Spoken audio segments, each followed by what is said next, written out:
live da Casa Cor, toda semana, terça e quinta. Olha ele aí. Salve, salve! Mestre! Ai, que delícia! Tempos de Como é que... quarentena. É, Receber convidados tão queridos assim. Pois é, Gustavo, que honra, viu? Muito obrigado pela presença. É sempre muito bom falar com você, com esse astral, e a gente sempre aprende muito com você. Então, obrigado por estar aqui. Eu que agradeço. Você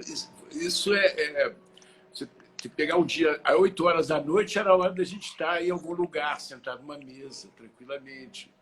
É Né? verdade, é verdade. Com aqueles copos de vinho, onde uma cervejinha na frente e tal. Né? Mas agora nós temos que fazer isso de uma forma mais mental, assim, né?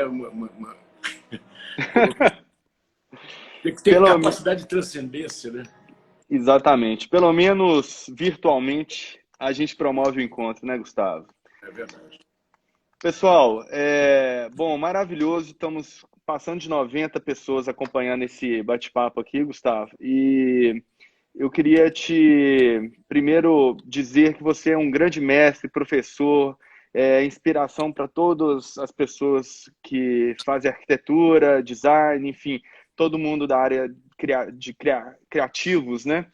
E você que é um grande arquiteto de reconhecimento internacional, um grande poeta na apresentação de seus projetos, e uma grande figura mesmo, além de ser um grande amigo. Então, eu queria te perguntar, começar a nossa conversa, querendo saber da sua rotina. Você que é um cara que gosta muito do encontro, gosta muito de um croquis, de trabalhar de pertinho, como é que está agora a distância em casa? Não, primeiro, essa coisa do grande mestre, e eu acho que eu sou um sobrevivente, né? Quando a gente tem uma vontade trabalhar nessa área de arquitetura, que é uma área que talvez seja pouco compreendida ainda nesse misterioso país chamado Brasil, né? A gente tem que ter uma capacidade de resistência, você tem que ter vontade de fazer, tem que ter entusiasmo, você tem que ter... É aquela coisa de mirar mais longe. Se você mirar o dia pertinho aqui, você desiste. Então, a gente tem que seguir o caminho de querer acreditar que isso seja uma coisa bacana e que seja uma coisa fundamental. Eu sou daqueles que falam que a arquitetura, sem o homem sem arquitetura, não existe. E que a primeira coisa que o primeiro homem fez no planeta foi a arquitetura. O primeiro homem primitivo, ele não dançou, não fez medicina, ele não fez comida, não fez nada. A primeira coisa que ele fez foi interpretar o planeta de acordo com o seu tamanho e buscar um lugar no espaço. Quer dizer, lugar é o que nós mexemos até hoje.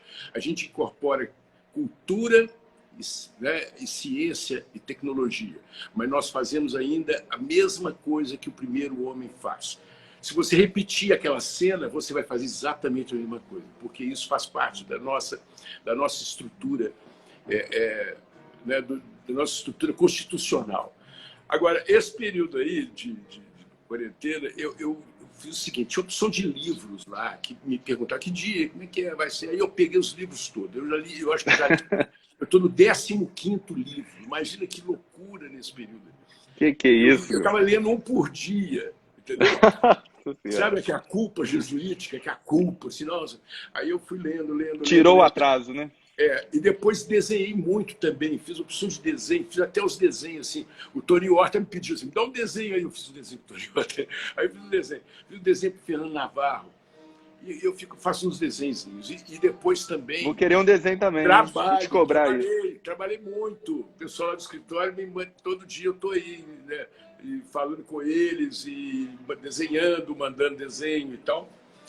E faço exercício. Aí eu vou lá, faço um pedalo, uma bicicletinha, aquelas de parada.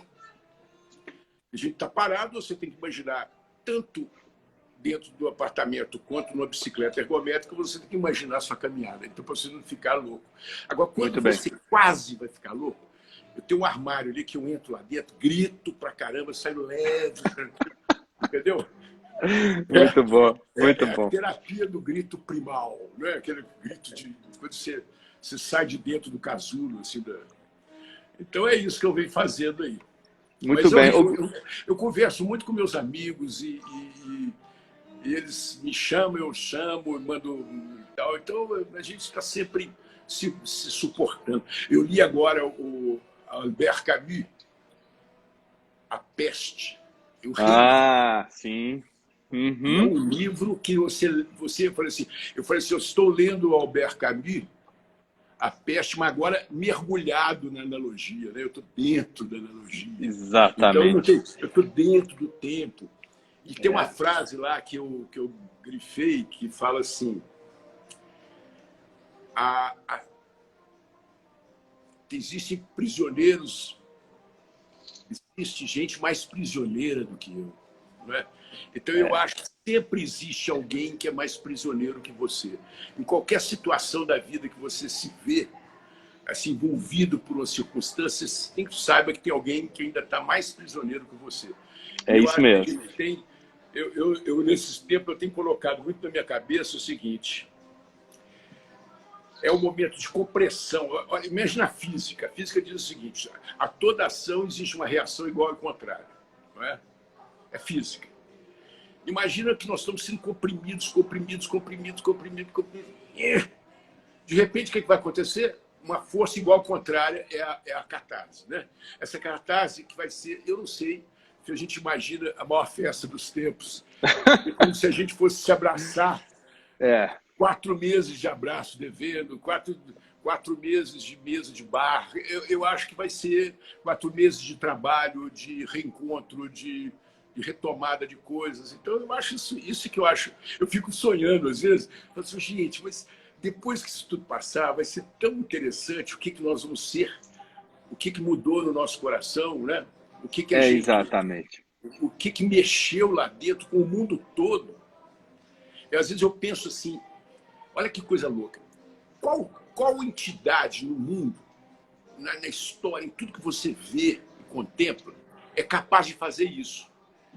Parar todo ser humano no planeta Terra. Tá todo mundo parado. Deu uma ordem. Se você andar, você pode morrer.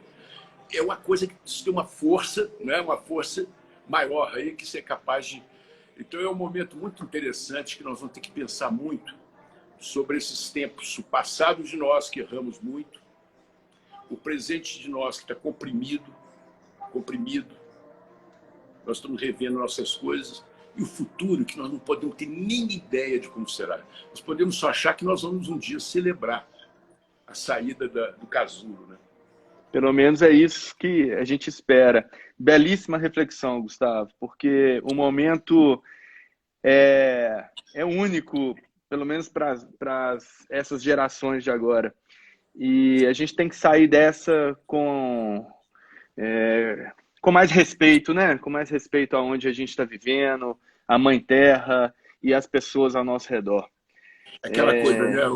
Quem mandou não respeitar, né? É por Todo aí. mundo falando assim, ó, respeito é bom, entendeu? E eu quero, né? Isso, a vida inteira a gente ouviu isso. Aí, de repente, resolveu não respeitar. Quem mandou não respeitar, né? É muito Exatamente. divertido, né? Se não fosse tão Exatamente. difícil, seria, de uma certa forma, uma grande ironia que o destino tramou a nosso favor, eu acho. Aliás, hoje é o Dia Mundial da Saúde. Que ironia, hein? Mas, exatamente, é o Dia Mundial da Saúde. E se você olhar para o céu, tem uma lua espetacular. Hoje é o dia de uma lua. Eu recebi até uma música do Tavi Moura, se você quiser eu coloco. Ele cantou uma música aí, mas depois eu vejo. Aí eu mando Tá para bom. você isso aí, eu te mando. É uma música de...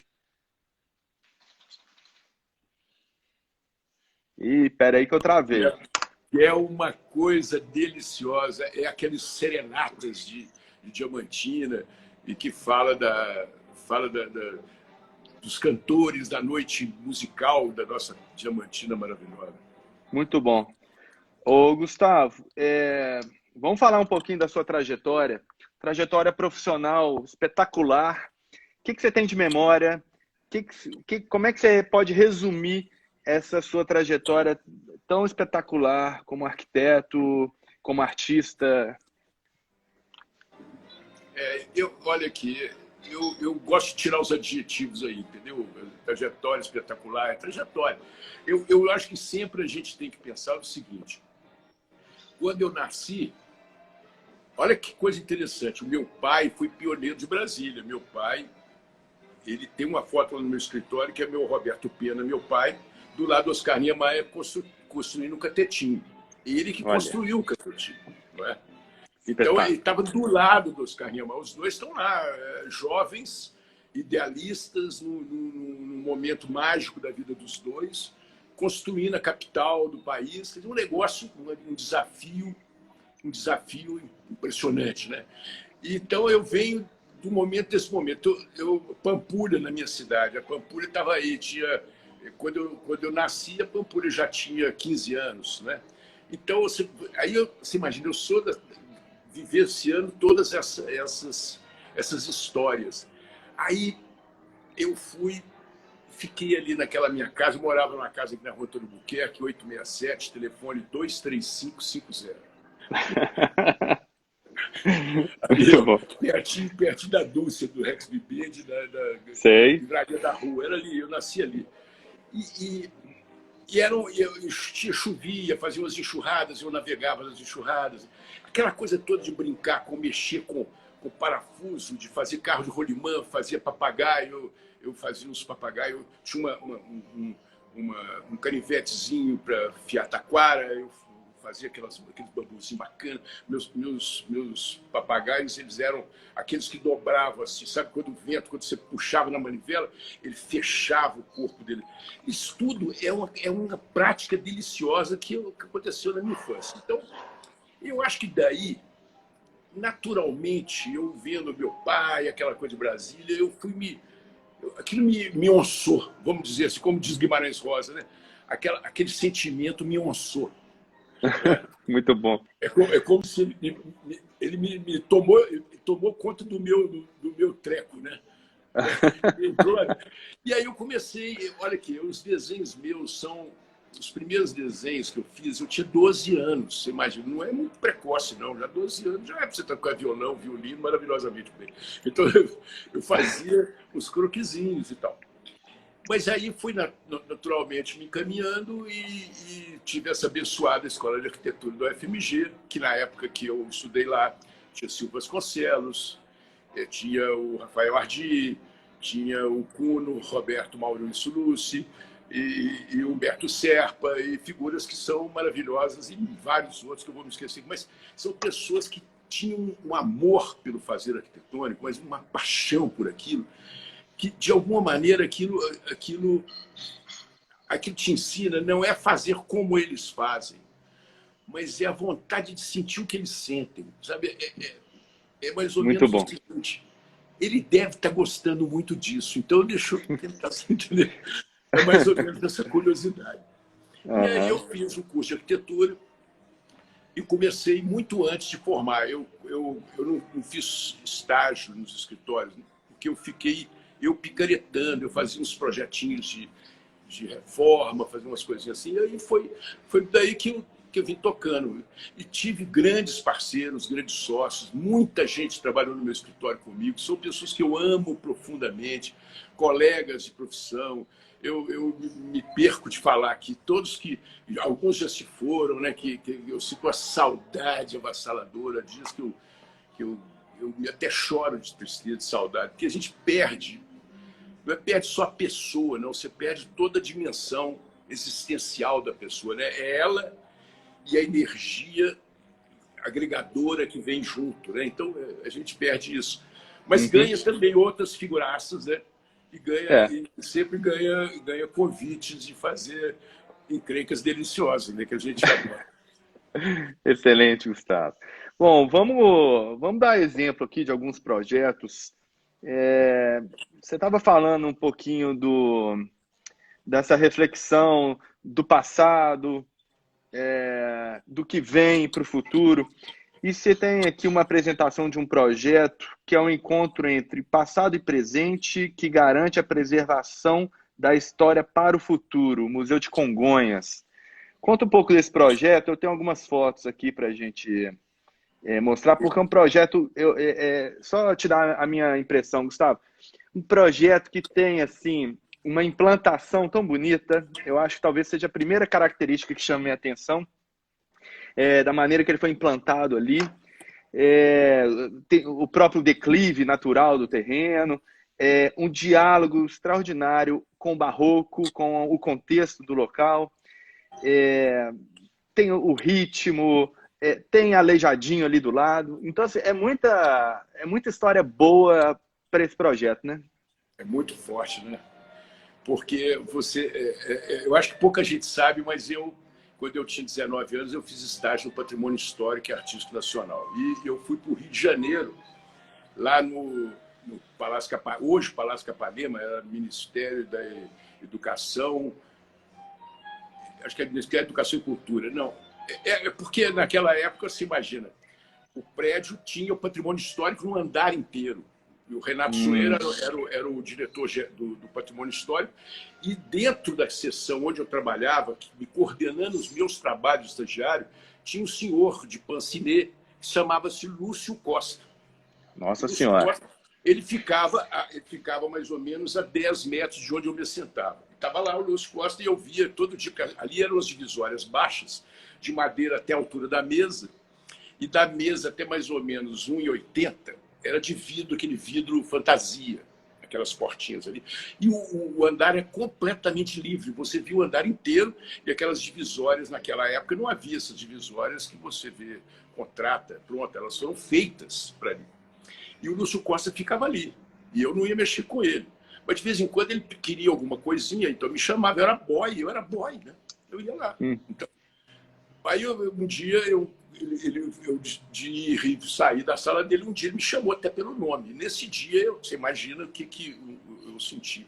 Quando ele me chamou pelo nome, falou: Gustavo, eu queria que você levasse esse projeto aqui, vem cá para você ver. Aí eu fui, ele me mostrou a fazenda do Rio São João, fazenda aqui em Bom Jesus do Amparo, que é uma fazenda primorosa. Primorosa. Se vocês quiserem olhar isso, é a fazenda de Bom Jesus do Amparo, a fazenda do Rio São João.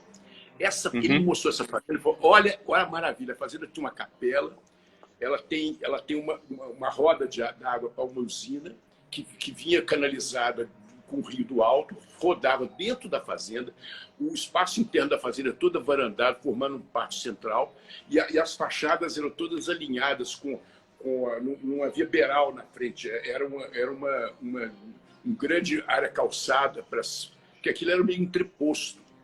Sei. Esse dia ele me pegou e mandou: leva isso para o Ivo Porto Menezes. Eu vim com aquilo para entregar para o professor Ivo na escola, que o Ivo era especialista em patrimônio histórico. Eu te confesso que eu fiquei alguns dias para entregar aquela missão só para curtir o momento mágico de ficar sendo emissário de Deus, né?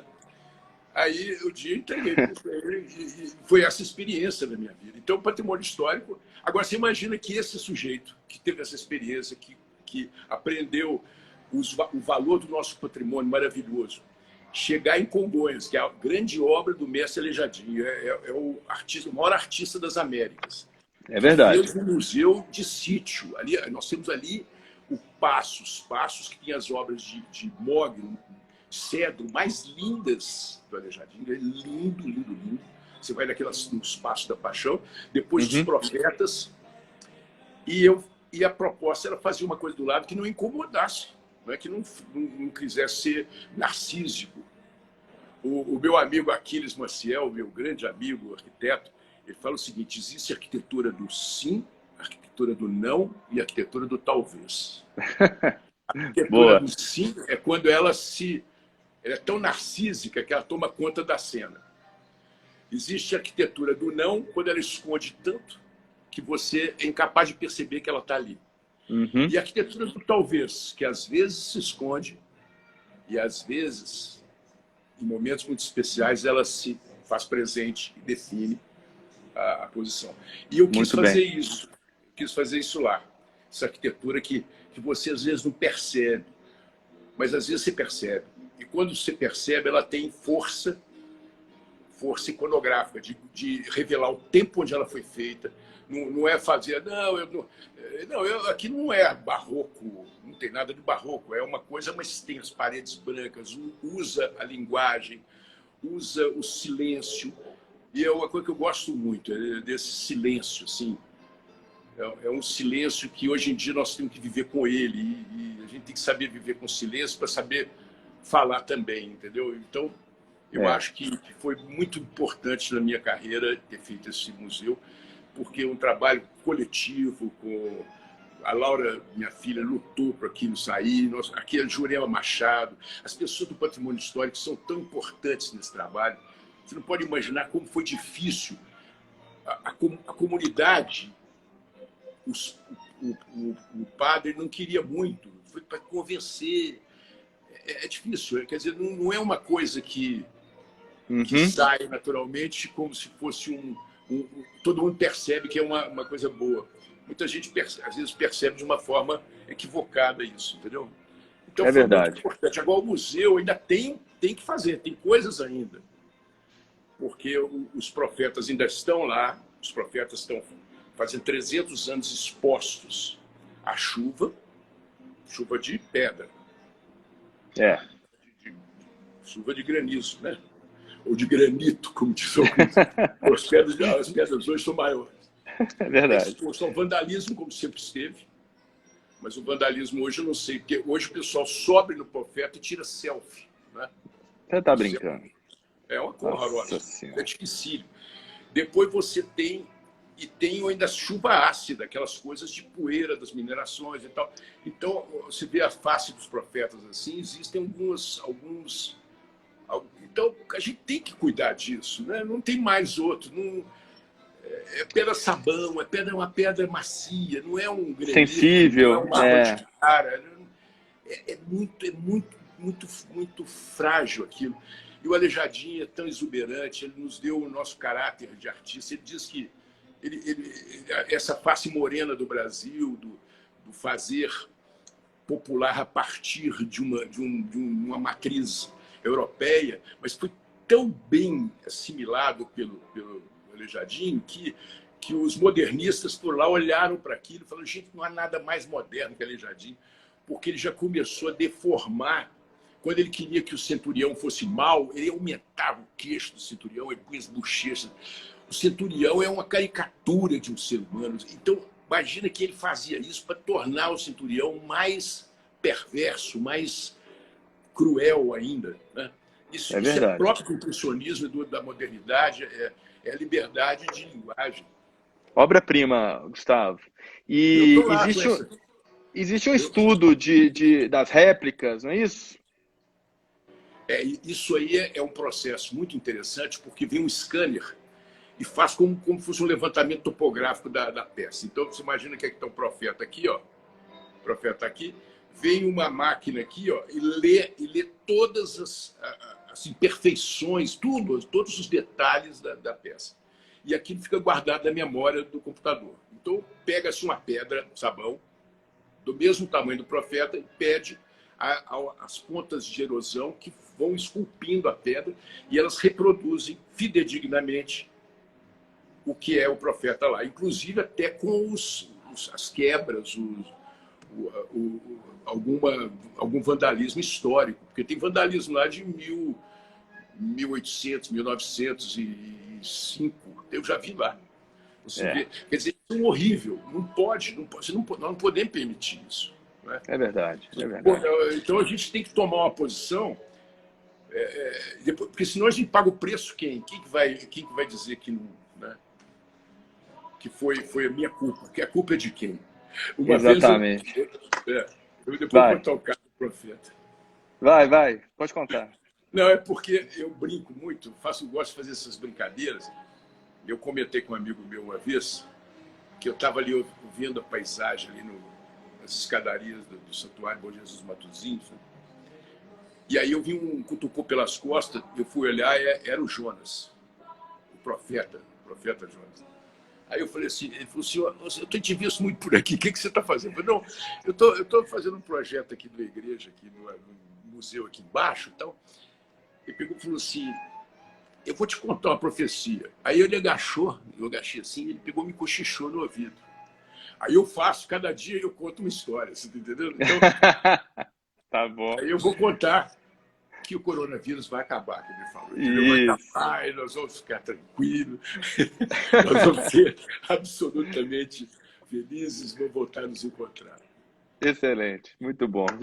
Quantos livros você já vai ter lido, né? Oi? Quantos livros você já vai ter lido quando isso acabar, hein? Nossa Senhora. Não, aqui eu leio, eu faço uma leitura muito, muito interessante, porque eu li Carla Madeira, eu li o Albert Camus, eu li Camus, eu li o Miyakoto, eu li o Walter Ugumãe. Aí eu vou pegando cada hora, eu vou pegando vários tipos. O Pablo Neruda, eu li poesia, eu li o Complexo de Portnoy. Então, os livros estão todos ali, eles ficam ali. Cada hora eu vi um livro do Humberto Eco sobre as lendas e os povos. Né? Então, cada hora eu vou numa energia, entendeu? Eu vou seguindo uma linha bem plural para poder ver se eu não entro num entedio também, né? Porque você ficar só numa descrição de problemas dramáticos, algumas tragédias, aí você fica assim, nossa. Aí, de vez em quando, você tem que entrar um pouco mais otimista, numa coisa meio que amplia o horizonte, vai para a poesia e tal. E aí eu vou tocando. Aliás, tem uma música boa aí no seu fundo, né? Isso é um jazzinho da Radio Swiss Jazz. Eu ponho isso aqui. Excelente. Eu adoro. Aí eu ponho clássica também, fico aqui no clássico, ponho jazz e clássico e vou tocando também. Muito bem. E os nossos mineiros, né? Os mineiros que nós temos aqui uma... Você falou do Toninho mais cedo, pô. Toninho, cara espetacular, né? Me lembro do show do John Pizzarelli, que eu estava assistindo, e ele deu uma pausa para tocar uma música do Toninho Horta. Craque, né? Ô, Gustavo... Às vezes você vê no rádio, vem um guitarrista e fala assim, gente, isso tem um cheiro de montanha de Minas, tem alguma coisa aqui das nossas montanhas. Você vai ver, o camarada não tem nada a ver. Ele é alemão, ele é suíço, ele é canadense. Mas aí você procura o currículo dele, ele já passou por aqui. Algum dia ele passou por essas montanhas por aqui. Entendeu? Que coisa, hein? Carrega para a vida. Ô, Gustavo, vamos falar desse projeto aqui. Te confesso que eu conheci ele pessoalmente, nunca tinha visto publicações quando eu era mais novo, e um dia estive lá, passei por lá e fiquei muito emocionado com a proporção, com a inserção dele nesse contexto de natureza. Você descreve ele muito bem como uma ponte de territórios, de tempos, de ideias e ideais. Nós estamos falando do Memorial de Migração Japonesa. O memorial é interessante, que esse projeto eu fiz com Marisa Machado Coelho. É interessante, é o seguinte, é porque parte de uma conclusão, da metáfora. É importante a arquitetura como... quando você vai fazer arquitetura, você tem que falar o que você vai fazer, porque, na realidade, o edifício faz gestos. Igual eu estou fazendo um gesto aqui, o edifício também faz gestos. Só que os gestos do edifício ficam lá. Eles ficam lá parados. E se o edifício, ao invés de fazer um gesto, ele fizer um cesto, o cesto fica lá. E se ele não fizer gesto nenhum, a ausência de gesto também fica lá. Quer dizer, o prédio, às vezes, ele toma uma posição de total desimportância na cena. Então, uma cidade cheia de prédios desimportantes, ela cai também na qualidade. E, às vezes, os prédios são de qualidade inferior, então a qualidade do espaço urbano cai também. Então, quando a gente faz um prédio que tem a metáfora, por exemplo, o prédio dos japoneses, o japonês, a ideia foi fazer uma ponte que liga o Japão a Minas Gerais. Usei a possibilidade interessante de você pegar a bandeira do Japão, que é um círculo vermelho, e a bandeira de Minas, que é um triângulo vermelho. Olha que coincidência feliz. E passar por uma ponte é passar por cima dos obstáculos da forma mais linda que já se inventou. A ponte, Bonito isso, lindo. a ponte não é você destruir o seu obstáculo e nem fingir que ele não existe. A ponte, ela é a ultrapassar o obstáculo, considerando todas as dificuldades, por cima das dificuldades, e chegar do outro lado perfeito, deixar tudo como está. Então, eu acho interessante isso que aconteceu com os japoneses. Vieram do Japão para cá, fizeram Uzi Minas, fizeram a Cesita, fizeram várias indústrias relativas do aço, né? E outras coisas. Então, a gente tem uma história dos japoneses aqui muito importante. Então, a proposta é fazer essa ponte. O lago é o desafio, porque o lago, como diz a Milka de Castro, todo lago mora um monstro lá dentro, né? Todo lago. É isso aí. Todo lago mora um monstro lá dentro. Então o monstro é aquilo que você não vê, é o que está submerso, daquela linha da água para baixo, porque da linha da água para cima é o reflexo, né? É o céu, é o que está fora. Então existe esse não espaço aí, que é a flor da água, que não tem dimensão, que separa o não visto ou o escondido do refletido. Então, a ponte está aí, né? A ponte está juntando esses dois pontos. Então, eu acho que é interessante essa ideia de você fazer um percurso simétrico, passar por dentro daquele espaço vermelho, que é uma beleza, né? Uma ideia baseada na cor vermelha, que foi pelo Paulo Pederneiras que fez, e depois sair do outro lado, você sai diferente. Então, de alguma coisa, mexe na sua história. Gente, é muito emocionante. Quem ainda não foi, precisa ir, né, Gustavo? Essa ponte tem que ser atravessada. Está maltratado demais, você não pode imaginar como está maltratado. Então, mato crescendo em volta. Essa nossa cidade, eu acho que nós estamos vivendo um momento assim, meio triste disso, sabe? Da gente ficar só trabalhando com Desculpa. As coisas muito na superfície, né? Como se o nosso tempo do sensível, da cultura, da invenção, da heurística, esse tempo não existe para nós. Não, a gente tem que lutar contra isso, né? Esse tempo existe para nós, é fundamental para que a gente se defina como um tempo. Esse tempo vai ficar sem história para contar? Não, nós temos que trabalhar juntos para a gente, cada um, ou nós todos juntos, ir construindo a história desse tempo. Somos nós que fazemos isso, né? Eu acho que a gente tem que ter essa certeza, né, de que isso ocorre. E a história de Congonhas, né, Gustavo? Nós temos que cuidar do que é nosso, né? Assim, temos que cuidar do que a gente tem de melhor na cidade. A gente tem que amar a nossa cidade, buscar, batalhar por ela, né? Então, você é um cara que percebe isso, né? Você vê o que com a iniciativa que vocês tiveram de levar a Casa Cor para o topo da montanha, você vê a visibilidade que ela ganhou, como é que a cidade exerceu aquilo, né? Como é que a gente faz falta. Mas é impressionante que a gente que acha isso uma bobagem, né? Que bobagem. Por que não faz coisa que presta? E nós fazemos o seguinte, a gente faz umas coisas que vão... Por exemplo, eu fiquei impressionado que o Expo Minas, que muita gente falou na época que seria uma coisa... Ele hoje é um hospital de campanha, entendeu? Então eu fico impressionado porque, poxa, olha que satisfação eu sinto. Não é uma satisfação, mas é uma recompensa do trabalho realizado, né?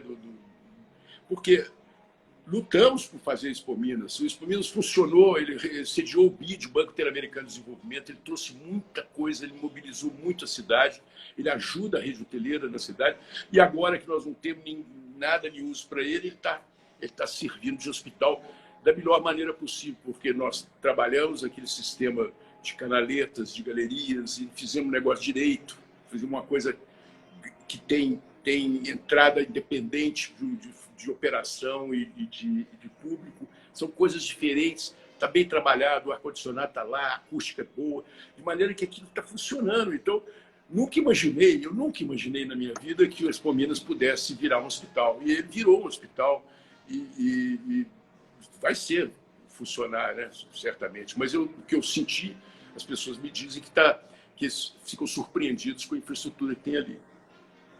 A função, né, Gustavo? A função da arquitetura ela é muito importante, ainda mais nesse tipo de situação onde a arquitetura pode servir para vários gestos importantes e de necessidade das pessoas, né?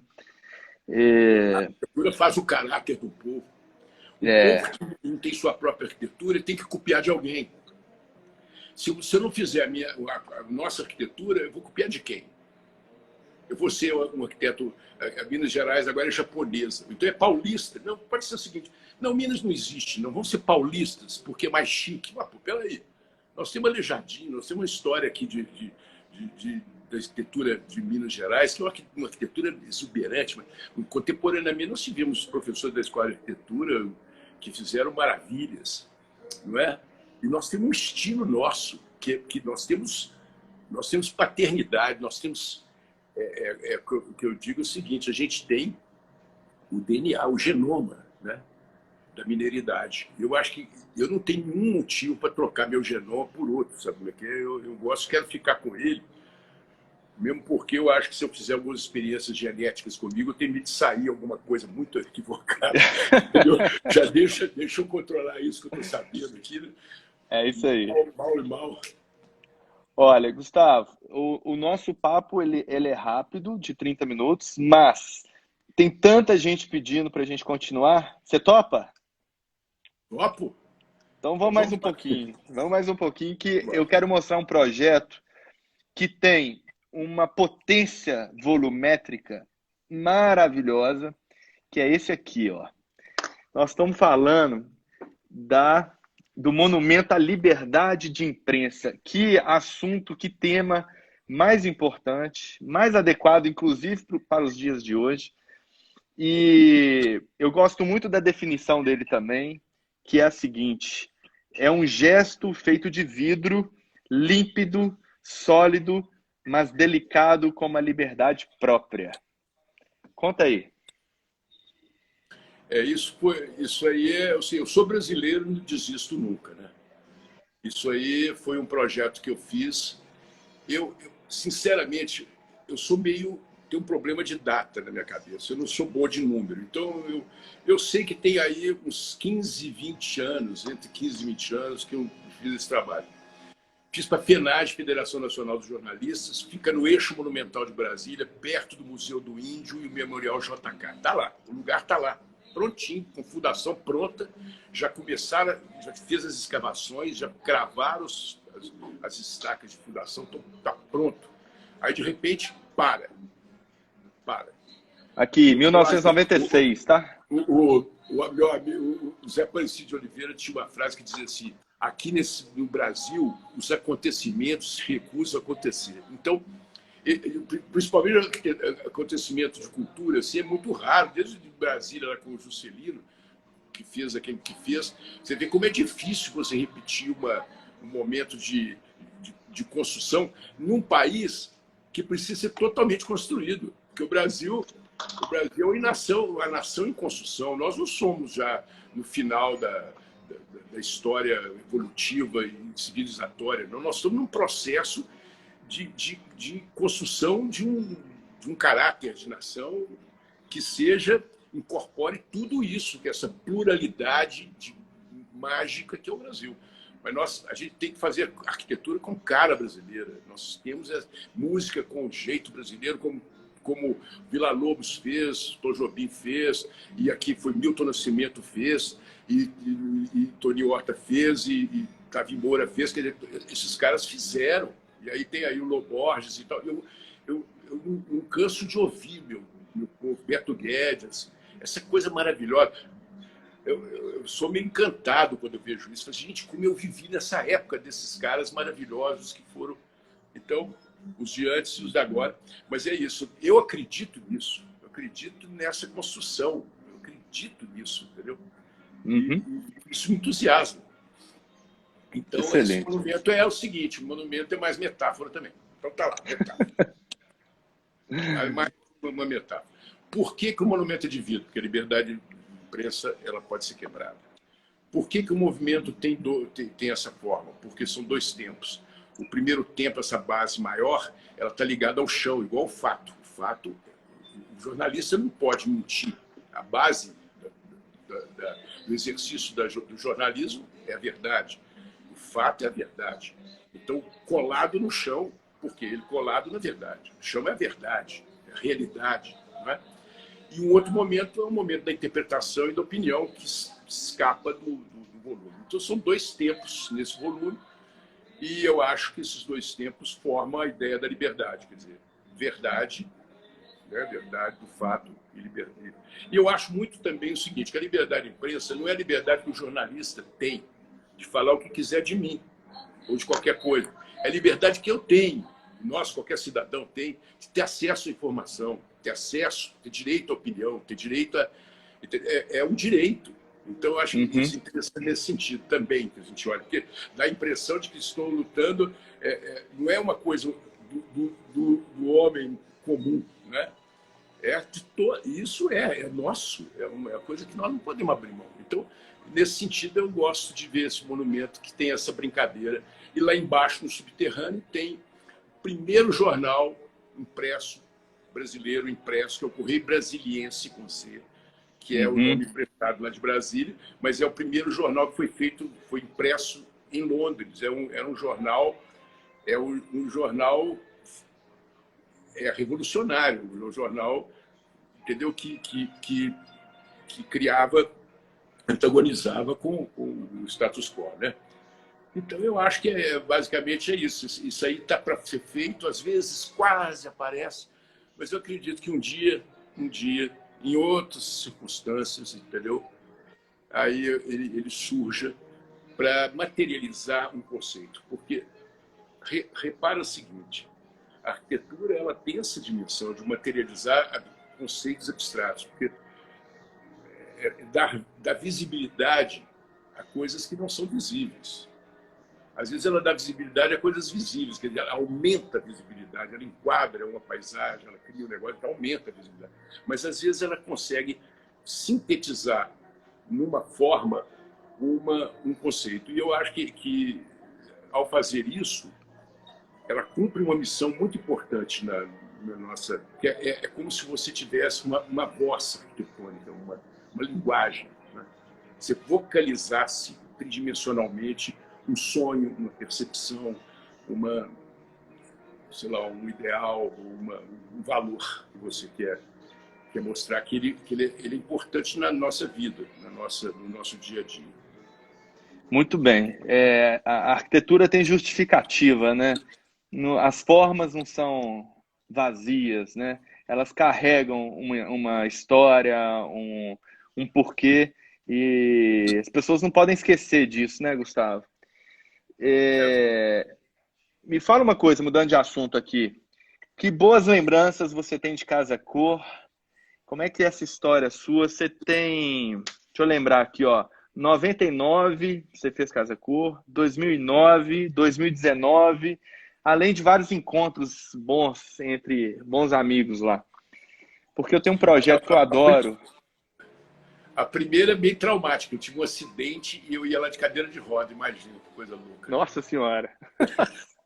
Mas eu ia e no dia da inauguração eu já estava fora, entendeu? Mas depois eu... O que houve? Não sabia dessa história, não.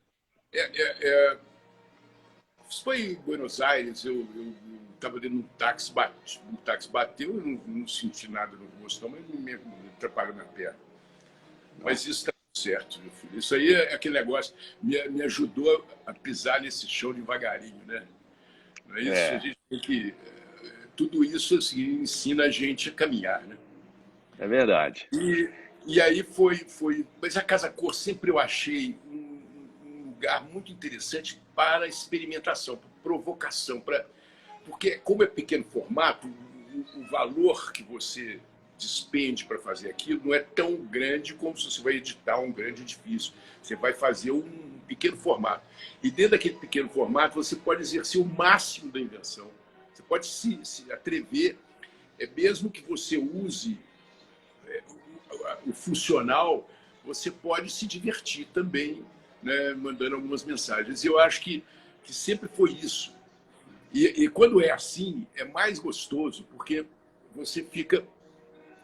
É como se você revelasse que existe esse lado lúdico, esse lado instigante, esse lado, vamos dizer,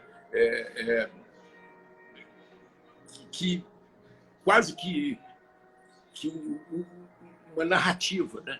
Vamos falar o termo da moda, né? Tem uma narrativa naquilo. Não é uma coisa que você já viu igual, mas é uma coisa que tem um porquê, que tem um começo lá e tem uma intenção.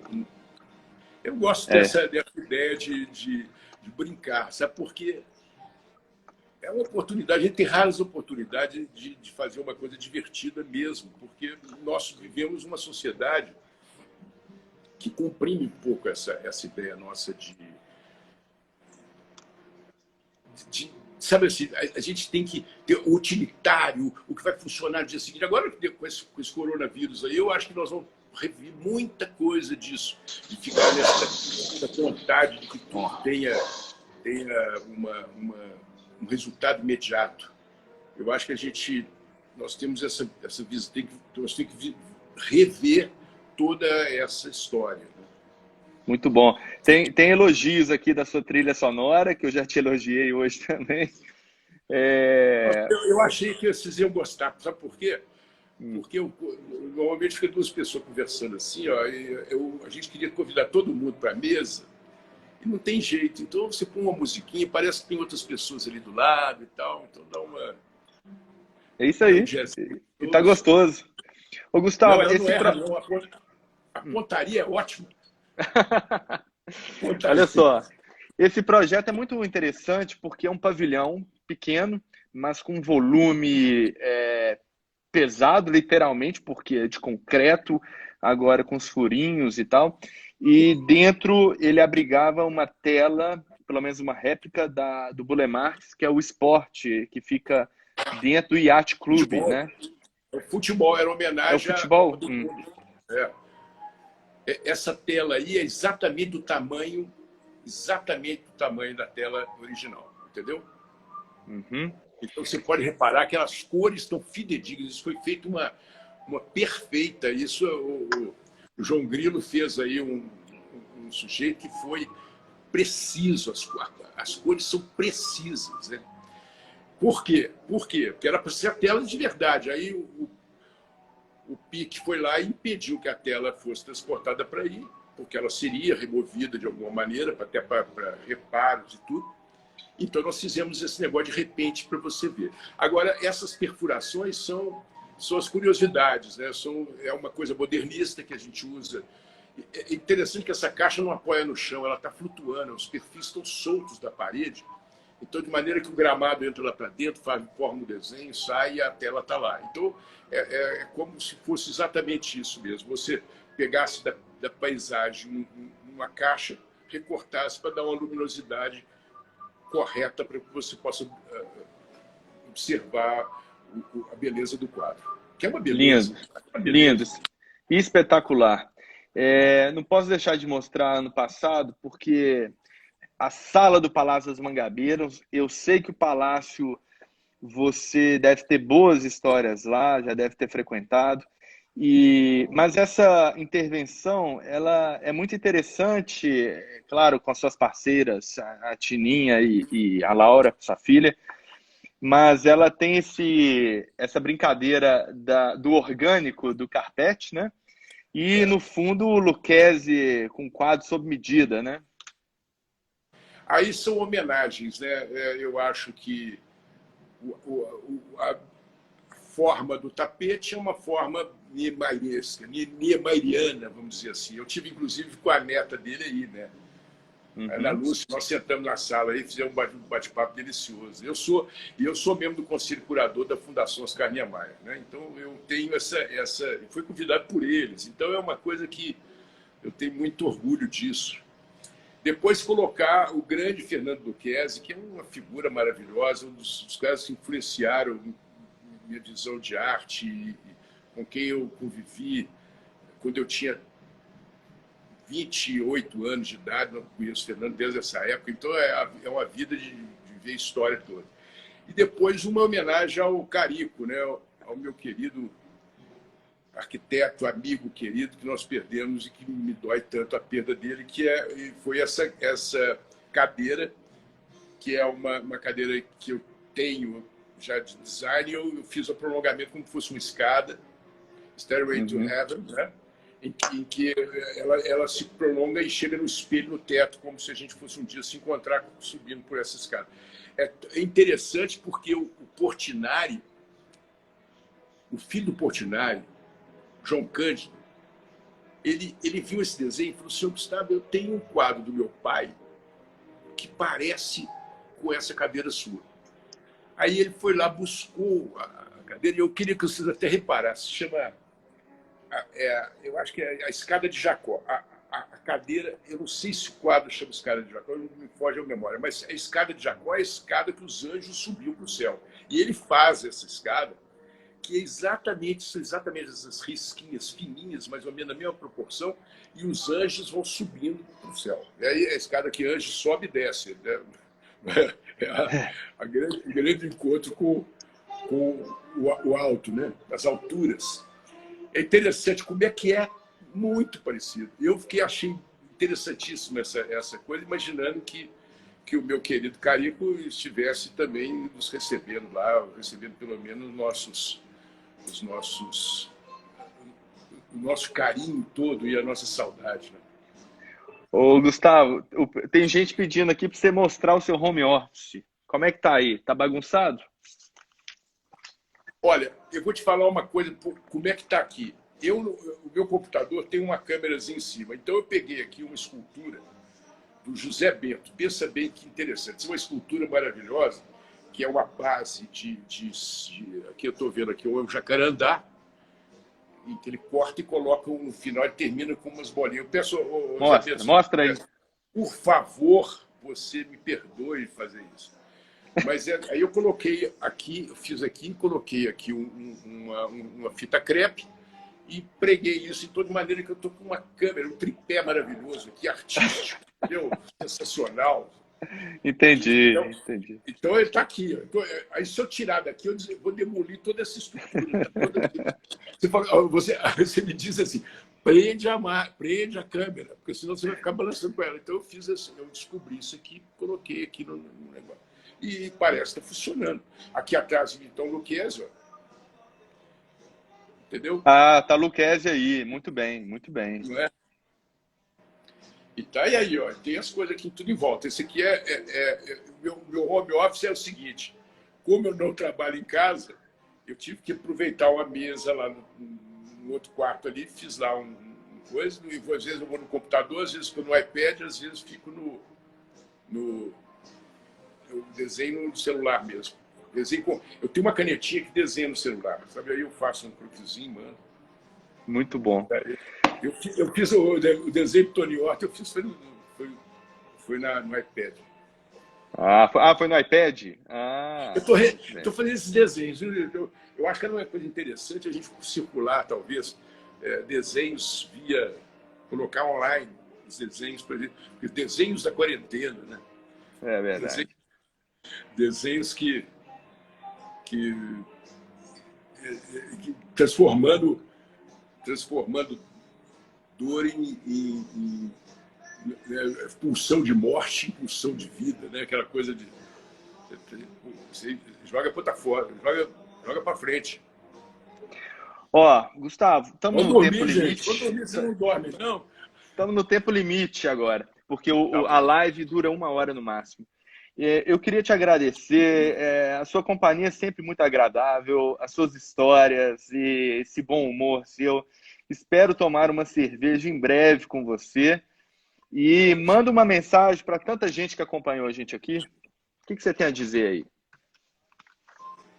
Olha, eu acho assim que a gente tem que aproveitar esse tempo, agora que a gente está vivendo, exatamente para planejar a maior festa dos tempos. Eu fico imaginando que a gente tem que ter um lugar muito bom para a gente se encontrar, viu, Eduardo? Você que tem essa noção tão precisa das produções, quem sabe a gente arranjaria um belíssimo lugar que fosse, inclusive, talvez um cortejo, igual aquele triunfo eucarístico que teve lá em Ouro Preto, em 1793, é isso que... A Jovas, você que lembra, nós tínhamos uma equipe nossa de arquitetura, ganhamos um concurso com esse número lá, 1784, eu acho que foi coisa assim. Então, a gente iria nesse grande cortejo, não é? Um cortejo da qualidade, um cortejo da amizade, um cortejo das coisas, das energias boas. Bom, e, de alguma forma, festejar o novo tempo, porque o novo sempre vem, mesmo que a gente não queira. O novo vem. O novo vem mesmo. E a gente tem que se renovar, porque senão a gente fica no passado e não curte o momento presente. Então, a renovação é nossa. Nós é que temos que estar aí, olhando para os meninos, pensando em todo mundo, vendo sentimentos novos, vendo esse mundo doido nosso e achando que ele ainda... que sempre é fundamental a sensibilidade. Eu acho que eu acho que os computadores, com todos os algoritmos que fizerem, eles não vão substituir a dimensão do sensível, que é a dimensão do sensível talvez seja a coisa mais nobre que um ser humano pode produzir, é o sensível. Porque eu estava lendo Paulo Mendes Campos, outro livro que eu li, que ele disse o seguinte, ele falou o seguinte: a inteligência se degrada com o tempo, a sensibilidade não. A inteligência mente, a sensibilidade não. Então eu acho muito bacana. Perfeito. Lindo. Da gente valorizar o sensível, como Merleau-Ponty falava, resgatar a dimensão, a dignidade do sensível. O sensível, que muito pouca gente presta atenção nele, ele que é capaz de orientar saídas e sair de uma forma humana dessas questões, né? Eu acho sair de uma forma criativa e humana. Nós só podemos ter alguma chance de ter uma felicidade na medida que você for humano, entendeu? Então, essa coisa de tocar gente é gente. A gente tem esse bichinho aqui que chama coração, esse comboio de cordas, como diz o Fernando Pessoa, né? O comboio de cordas que se chama o coração, está aí ele tocando. O Fernando Brandt falava tambor, como é que é? Meu tambor de tambor de cordas, né? É uma beleza o Fernando.